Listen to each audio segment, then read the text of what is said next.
As they do. Do you want to grab a 20-foot lead rope and a rope head halter? Yeah, yep. I'll hold in if you want to go and grab it. Yep.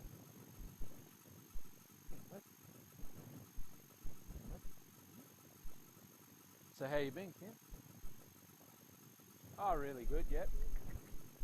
Yeah, it was good yesterday with all that stuff and playing with those horses. There's a lot of stuff to play with, a lot of stuff when they bought it here. It was quite interesting how it reacted, not very good. All that stuff, not very good, like that. Until he comes forward, don't let up on him. It's the same as the loading.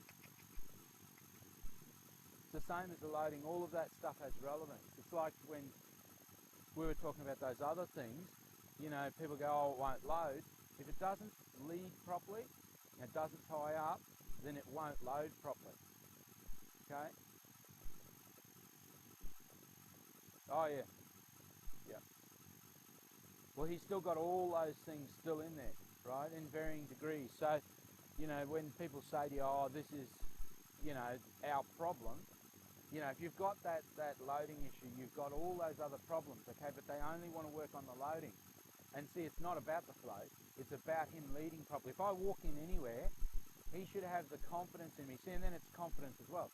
If I walk in anywhere, he should have the confidence in me to just follow me wherever I say it. Because he trusts that if I say it'll happen, you know. He's still convinced in his own position in life. So he's used to making everybody around him do what they were supposed to do. Yep, you can change him out into that. You really want horses like this to be in rope head halters, because otherwise they just have too much power. Yeah, no, that's all good. Because with those things, what usually happens with you guys is that they start to go, you know what, because your timing's not correct, okay, they go, okay, I can out-muscle you. Once they start to learn to out-muscle you, it just gets worse and worse and worse on that side of things. But what happens with muscling, okay, and for me, I don't hang on to them and fight that. If you watch my hand, it's like a not a sponge, but it's elastic, okay? So I can absorb and give, and I can say, no, you're not going there, and then immediately be able to give on that, so he doesn't get that buffer to really lay back. The harder I pull on him, the harder he will go back. So I'm constantly keeping it moving and saying, buddy, come to me, okay? And if he comes to me, he comes off his own pressure. That's the reason why we green pick our horses. We stay right with them, and we'll often leave the lead rope dragging on the ground behind them, the 10-foot lead rope. They'll stand on it themselves, and they'll get themselves off that pressure. So you don't just leave them where they can get into trouble, you just stay with them.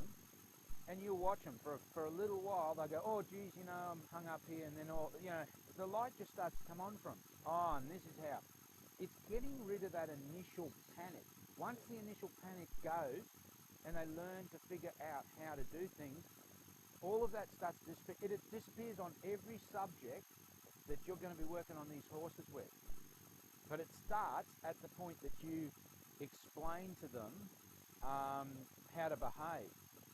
Okay? He's in himself very sure of his world. Okay? We had a young lady here with another thoroughbred yesterday, and it's pitching and carrying on and saying, we need to be moving, we need to be walking, we need to be doing something. You watched her, and she had good hands, and she's going, buddy, get off that, make him back up, do a few things with him. But in the end, she had to walk with him. And she's walking him around doing exactly what he wanted. He just wanted to do laps around here, look at everything, this is my world. But he's used to doing that to people. All of this business, like around your face like that, bumps you then, that's respect. He has none, okay? And that's him saying to you, will you protect yourself? Will you tell me to get out of your, and when you don't give them a clear set of guidelines like that I will defend myself, this is my space, don't you come up to my space, okay? He can't make sense of that. If you won't defend yourself, they respect nothing that will not defend itself, because they will kill themselves or other people or other things if it threatens their life, like if it comes down to that.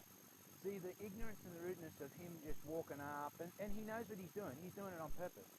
So as he interacts into the conversation, then takes it over, then he goes where he wants to go, okay?